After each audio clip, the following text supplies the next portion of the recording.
500 years. 500 years. Yeah. I would say Steve Jobs is going to be compared with Da Vinci. The Da Vinci had a technology of that time, the highest technology and art. I would say he's really the first guy in the high-tech industry that provide the beauty of the products, right? And the total customer experience. So for anybody to succeed that genius position is difficult. But given that situation, Steve chose the best guy. You think so? Yeah. Tim is the best guy that Steve could have chosen. Do you expect that we'll see new products from Apple in the not-too-distant future instead of iterations of, obviously, the most famous product, the iPhone? I don't know what they are cooking in-house, okay? But I believe in their culture that they would continue to innovate.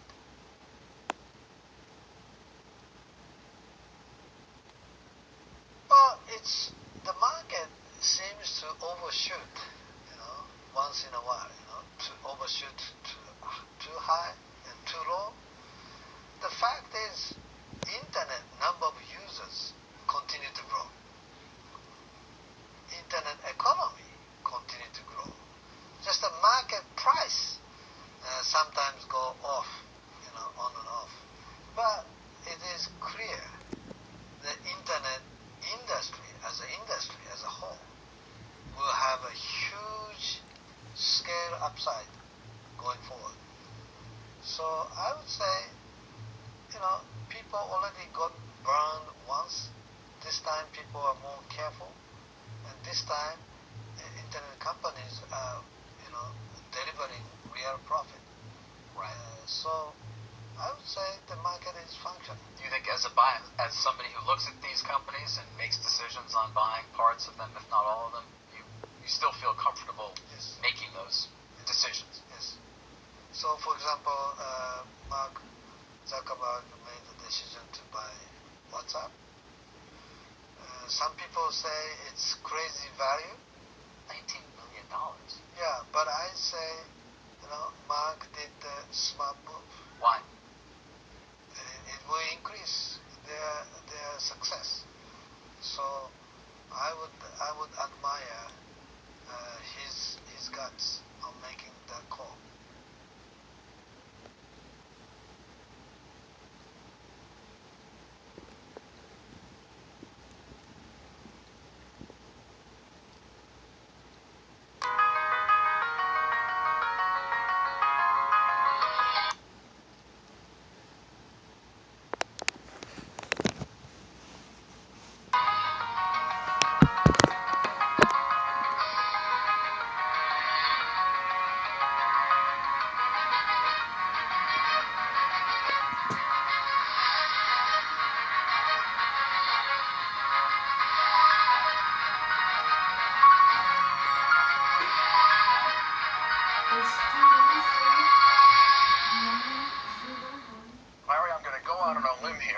Say I think he will follow through on the sanctions. I know the sanctions with regard to Iran, some of those he had to be pressured into doing. I mean, the Congress had to push them very, very hard, and I think he's making a mistake in not increasing the sanctions as pressure on them to do the nuclear deal. But in any event, I think here he understands that this is a major turning point.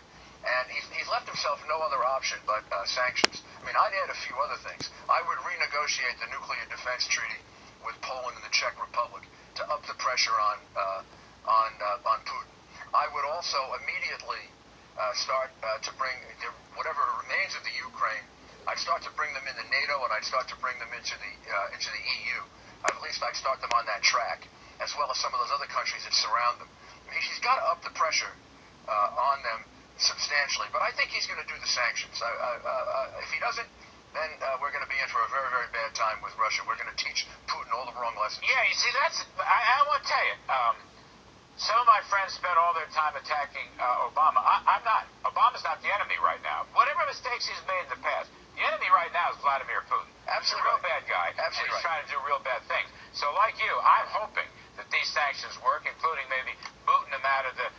out of the G8. But the time has come. It's come very fast, Rudy. You see, it's going to. You got your Sunday election in Crimea. Let me put it to you this way. Do you think Putin cares? There's a story in the New York Times about this.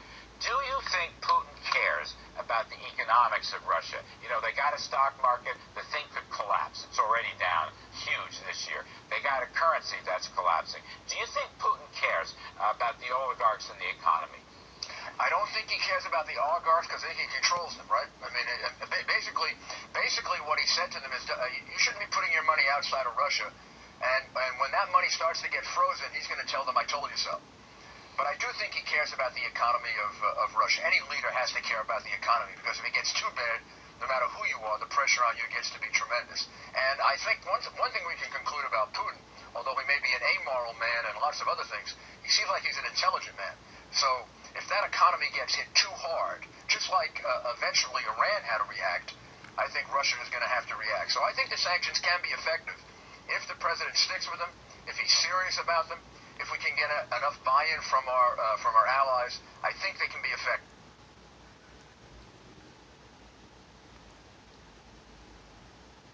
Why is he against the horse and carriage? I mean, they had horses in Nicaragua when he was there.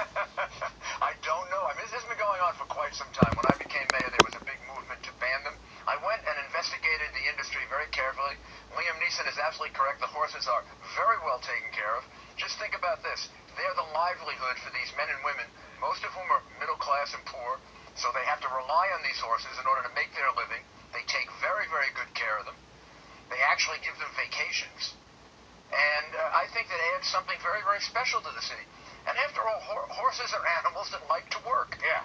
I mean, what do we put them on welfare? Yeah. We got enough people on welfare. No, that's a great point. Horses like to work. See, I think the Sandinista wing of the Democratic Party does not understand that concept of work.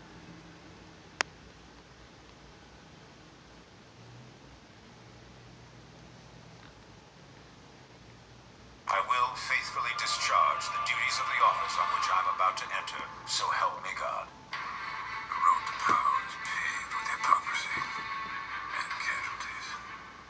I need to prove what the vice president is capable of. I know you'll do whatever you think is best. For those of us climbing to the top of the food chain, there can be no mercy.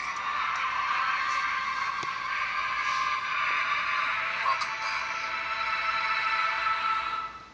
What my clients need to know, Larry, is that we're about 75% through this bull cycle right now.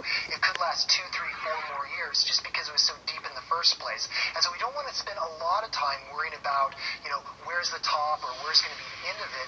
We're still in the cycle. We're still expanding the economy. Hey, listen, I hate that survey too today because that's something that bulls love to look at. As a small business owner myself, it is unemployment insurance, healthcare. Those things do prevent me from wanting to hire new people. But you just 1099 them, you move on. I think investors need to remember it takes courage to be a pig, and you got to ride this bull cycle all the way to the end. And that's why you always have bonds in your portfolio. It's interesting, Steve Cortez. I look at Jeremy Siegel. I'm a big fan of Jeremy Siegel's. I've always been a big fan of stocks for the long run. I'm not a fan of really active management, okay? But I must say, when I look at Jeremy's numbers, he's really talking about a 10% rise from here. Now, I don't know if that's a cycle high, but I suspect it is. If you believe that the market could go up 10%, not 10%, that's really a sell signal, isn't it? Because Absolutely. No one can pick the absolute top, just like nobody can pick the absolute bottom. If there's 10% of upside from here, that's asymmetric risk. In other words, why would you risk what is Yeah. probably a lot more downside than 10% to gain 10% of upside? And Lee, with all due respect, you say it takes a courage to be a pig, but pigs get slaughtered in the end. It's been a magnificent run for the market. To me, though, the biggest overhang, and I think Washington is a significant hurdle and headwind to the economy, but the bigger overhang right now is what's going on overseas. And Larry, we've gotten terrible data out of Asia lately. We've seen copper, which I think is an absolutely key indicator, go down 7% over the last 3 sessions. If Dr. Copper, it's known as a doctor of economics, if it still holds its doctorate, then it's telling us to be very careful here. I think you want domestic companies that pay dividends. I think this is a time to be careful.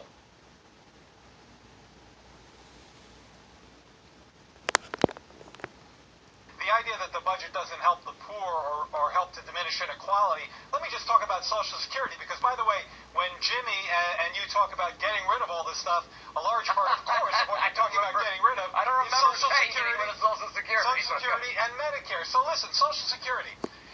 Without Social Security, 44% of seniors are poor. With Social Security, 9% of seniors are poor.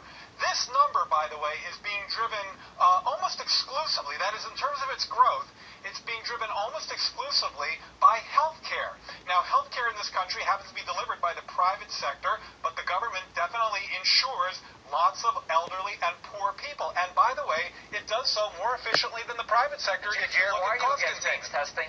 Jared, why are you against means testing? Well, actually, why are you and unions they want Mitt Romney to get that check. So let me agree with you. They don't want a means test. Why? Let me agree with you on a point here, Jimmy. While I wouldn't means test Social Security, I would change some of the bend points, the formulas, so that more wealthy people would get smaller benefits. So, we would agree on that. And by the way, President Obama actually has, not on Social Security, but on Medicare, has $400 billion of savings in Medicare in his budget. The problem with Social Security in this regard, Jimmy, is that if you tried to means test or if you tried to take back some from the very top, you actually wouldn't save all that much money, because the average Social Security beneficiary, their income is like the median. Their income is like $24,000, $25,000. You don't think all these programs could be more directed right at the poor, rather than trying to create these sort of grand universal programs, which, by the way, we're not going to be able to afford long term without a value-added tax of the kind of consumption they have in Scandinavia, unless, of course, that's your ultimate goal.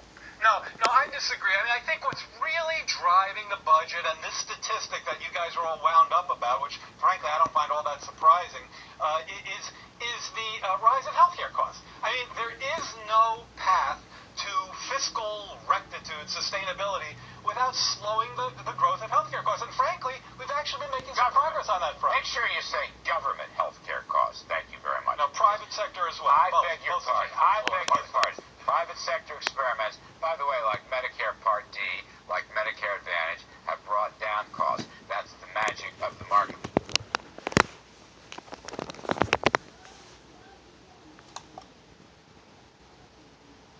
Introducing the new 2014 Buick Regal GS with an aggressive stance and distinctive design, and a standard turbo engine and available all-wheel drive, premium style and performance in the new 2014 Regal GS. So Lerner ultimately is going to fail. That's my take. You can talk about the fact that reports of the Tea Party's death has been greatly exaggerated, all to the horror of Harry Reid. But we can't talk about this and say, all right, they're now getting certified. That's like saying I got shot, but now at least you're at a hospital. We have to discuss the problem here that the IRS was used as a cudgel against the American people. And Lois Lerner was on some kind of martyrdom